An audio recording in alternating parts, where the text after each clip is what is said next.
Global super লিগে টানা দ্বিতীয়বারের মতো শিরোপা জয়ের লক্ষ্য নিয়ে মাঠে নামে রংপুর রাইডার্স। ওপেনিংয়ে সৌম্য সরকার আর সাইফ হাসানের দুর্দান্ত শুরুর পর মাঝে মিডল অর্ডারের দৃঢ়তায় লড়াই করার মতো পুঁজি পায় নুরুল হাসান সোহানের দল। ব্যাট হাতে ঝলক দেখিয়েছেন কাইল মায়ার্স, সঙ্গী ছিলেন ইফতেখার আহমেদ। জবাবে নিজেদের মাঠে সর্বস্ব উজাড় করে দেয় স্বাগতিক গায়ানা ওয়ারিয়র্স। তবে প্রভিডেন্স পার্কের স্লো উইকেটে জমে ওঠে ম্যাচটা। সেখান থেকে হাড্ডাহাড্ডি লড়াই শেষে কারা হাসলো জয়ের হাসি, সেটাই জানবো রিপোর্ট। গায়নায় যখন রাত, বাংলাদেশে তখন মাত্র ভোরবেলা। সময়ের পার্থক্যটা বিশাল হলেও পার্থক্য ছিল না সৌম্য সরকার এবং রংপুর রাইডার্সের মাঝে। গতবারের যেখানে শেষ করেছিল, এবার সেখান থেকে শুরু করলো বর্তমান চ্যাম্পিয়নরা। প্রিভিডেন্স পার্কে এদিন টস জিতে আগে ব্যাটিং করার সিদ্ধান্ত নেন রাইডার্স কাপ্তান নুরুল হাসান সোহান।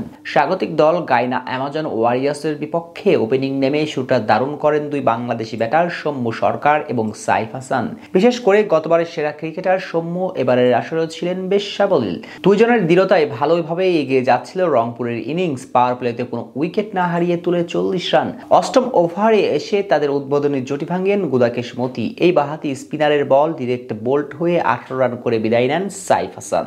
সঙ্গী হারিয়ে বেশক্ষণ টিকতে পারেননি সৌম্য সরকার। রিভি নিয়ে একবার জীবন পেলেও 36 বলে 35 রান করে একই বলারের বলে আউট হন তিনি। তবে প্রিভিডেন্স পার্কে স্লো উইকেটে সেই ইনিংসটাও ছিল বেশ কার্যকরী। অজে আজমাতুল্লাহ অমরজাই ও ইয়াসির আলী রাব্বিকে টানা 2 বলে আউট করে হ্যাটট্রিকের সম্ভাবনা জাগিয়ে তোলেন প্রতিপক্ষ অধিনায়ক ইমরান তাহির। তবে সে চাপ বেশ ভালোভাবে সামাল দেন নুরুল হাসান সোহান। কাউন্টার অ্যাটাক করে তিনি খেলে যান 10 বলে 18 রানের দুর্দান্ত এক ইনিংস। তারপর মিডল অর্ডার থেকে ঝড় তুলেন কাইল মায়ার্স এবং ইফতিখার আহমেদ। গায়নার বোলারদের তুলোধুনো করে পার করেন 150 রানের গন্ডি। শেষ পর্যন্ত মায়ার্সের 31 বলে 44 এবং ইফতিখারের 21 বলে 34 রানের ইনিংসে ভর করে 162 রানের পুঁজি পায় রংপুর রাইডার্স।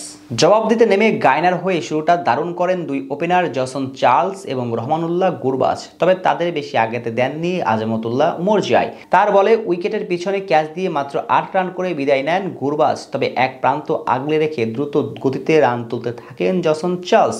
তার সঙ্গে জুটি গড়েন ইংলিশ ব্যাটার মঈন আলী। দুজনের তাণ্ডবে কিছুটা ব্যাক ফুটে চলে যায় রংপুর রাইডার্স। তাদের 48 রানের জুটি ভাঙেন হারমিত সিং। তার ফুল লেন্থের ডেলিভারিতে বোল্ট হয়ে 28 বলে 40 রান করে সাজঘরে ফিরেন চার্লস। পরের ওভারে তাবারিজ শামসির বলে সোহানের হাতে ক্যাচ দিয়ে একবার জীবন পেয়ান মঈন আলী। তার কাছ থেকে আসে 18 বলে 27 রানের ঝলমলে এক ইনিংস। শেষ 10 ওভারে গায়নার জয়ের জন্য দরকার ছিল 80 রান। এরপর জুয়েল অ্যান্ড্রু এবং সিমরন হ্যাটম্যান মিলে জুটি করার চেষ্টা করেন। সেখানে ইফতিখার আহমেদের উপর চড়াও হতে গিয়ে 14 রান করে বিদায় নেন অ্যান্ড্রু। তবে রংপুরের জন্য সবচেয়ে বড় গোলার কাটার হয়ে দাঁড়ান শেরফান রাদারফোর্ড এবং হ্যাটমায়ার জুটি। দুজনকে বিদায় করে স্বস্তিতে ফেরান খালেদ আহমেদ। শেষ পর্যন্ত অবশ্য আর কেউই মাথা তুলে দাঁড়াতে পারেননি গায়নার হয়ে। ফলে ম্যাচ জিতে যায় রংপুর রাইডার্স।